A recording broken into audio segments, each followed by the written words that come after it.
সাংবাদিক নিগ্রহের ঘটনায় ধৃতদের নিয়ে পুনর্নির্মাণ পুলিশের।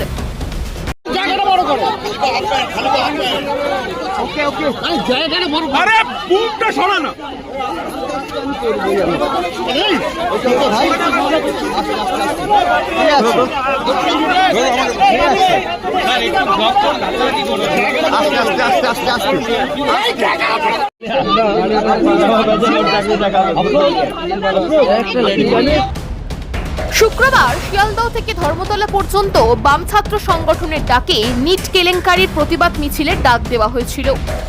সেই মিছিলে পড়ুয়া, অভিভাবক ছাড়াও অংশ নিয়েছিলেন বহু সাধারণ মানুষ। কিন্তু মিছিল শেষে নজিরবিহীন অশান্তির সাক্ষী থাকল প্রতিবাদের শহর কলকাতা।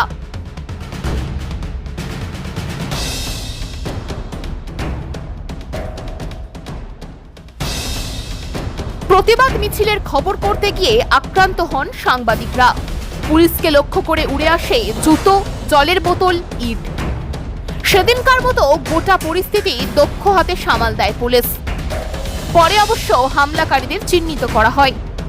তাদের মধ্যে বেশিরভাগই বহিরাগত অপরাধী বলে পুলিশের খাতায় আগে থেকেই নাম রয়েছে বলে জানানো হয়েছিল। এখনো পর্যন্ত ধৃতের সংখ্যা 16। এর মধ্যে 14 জনকে দুদিনের পুলিশ হেফাজত দেয় আদালত। সোমবার পুনর্নির্মাণের জন্য 5 জনকে নিয়ে ঘটনাস্থলে আসে কলকাতা পুলিশ।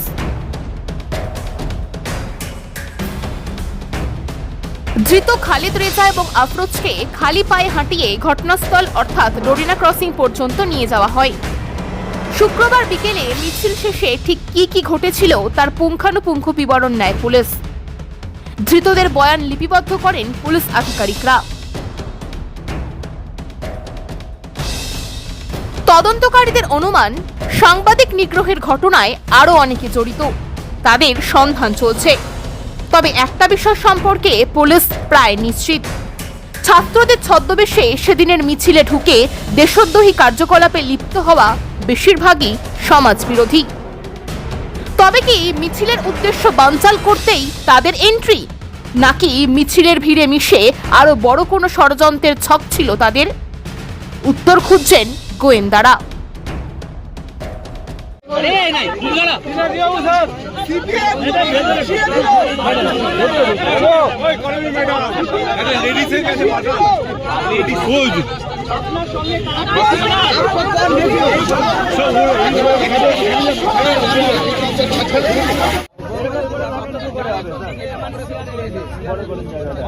জায়গাটাকে বড় করুন, জায়গাটাকে বড় করুন।